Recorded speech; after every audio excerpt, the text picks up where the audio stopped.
انشاءاللہ جب ہمارے 5 سال مکمل ہوں گے تو میں کیا دیکھنا چاہتا ہوں، میں جو آگے پکچر کر رہا ہوں کس طرح کا میں پاکستان دیکھ رہا ہوں۔ سب سے پہلے تو جو ہمارے مخالف ہیں، جو مافیاز ہیں، وہ یہ نہیں سمجھتے کہ ہم فیل ہو رہے ہیں۔ ان کو خوف یہ ہے کہ ہم کامیاب نہ ہو جائیں، کیونکہ پختونخوا کے اندر جب ہماری کمزور گورنمنٹ آئی، کولیشن گورنمنٹ پارلیمنٹری ڈیموکریسی میں بڑی کمزور ہوتی ہے، تو ہم کولیشن گورنمنٹ میں تھے اور پختونخوا میں ایک باری دیتے ہیں گورنمنٹ کو، اس کے بعد دوسری باری وہ نہیں دیتے۔ تو جب دوسرا الیکشن آیا، بار بار ہم سنتے بھی رہے کہ جی کدھر ہے نیا پختونخوا، تو جب الیکشن آیا تو پختونخوا کے اندر پہلی دفعہ ایک حکومت نے صرف واپس ہی نہیں آئی بلکہ 2/3 اکثریت لے کے آئی، اور وہ جو ہمارے مخالف تھے وہاں پختونخوا میں، وہ ساری پارٹیز کا جو حالات ہیں وہ آج آپ دیکھ ہی لیں کہ جو ساری پرانی پارٹیز تھی ان کا بہت برا حال ہے۔ وہی ڈر لگا ہوا ہے اب یہاں ان کو کہ باقی سارے پاکستان کے اندر آپ، کیونکہ فیڈرل لیول پہ ہماری حکومت آئی ہے تو ان سب کو ڈر لگا ہوا ہے کہ کامیاب نہ ہو جائے، تو اس لیے پہلے دن سے شور مچا دیتے ہیں کہ فیل ہوگی گورنمنٹ، خواہش ہے ان کی فیل ہونے کی، کیونکہ ان کو اپنی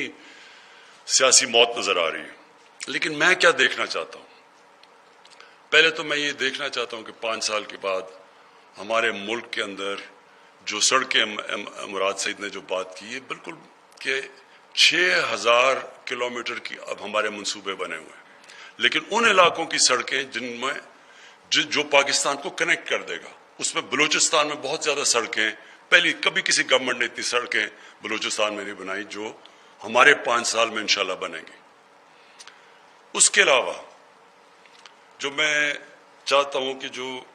2 چیزیں جس کے اوپر میں بار بار کہتا ہوں کہ ایک قوم جب عظیم قوم بنتی ہے تو اس کی بنیاد 2 چیزوں پہ رکھی جاتی ہے،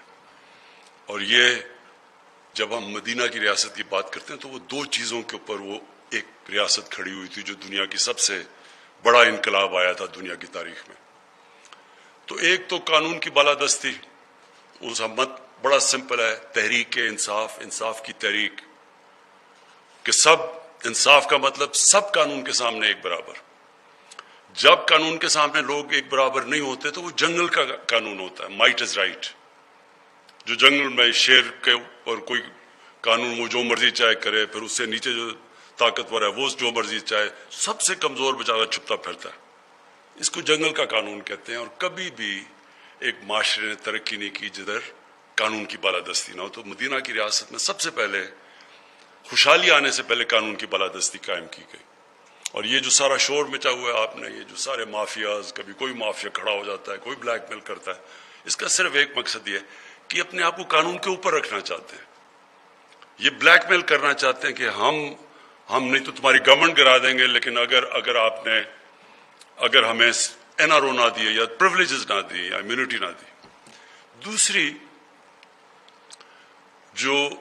جس کی وجہ سے قوم اٹھتی ہے وہ ہے انسانیت کا نظام۔ فلاحی ریاست دنیا کی تاریخ میں پہلی دفعہ مدینہ کی ریاست بنی تھی۔ یہ جو 2 چیزیں ہیں یہ بنیاد ہیں، باقی بھی چیزیں ہوتی ہیں، لیکن قوم نے اگر اٹھنا ہے تو اس میں یہ 2 کوالٹیز ہونی چاہیے۔ اس کے بعد وہ آٹومیٹکلی جب قوم کے اندر انسانیت کا نظام آتا ہے تو وہ اپنے لوگوں کی تعلیم بھی دیتی ہے، بچوں کو تعلیم دیتی ہے، وہ سب کچھ کرتی ہے، لیکن سب سے پہلے اس میں رحم ہونا چاہیے کہ کمزور طبقے کو ہم نے اوپر لے کے آنا ہے۔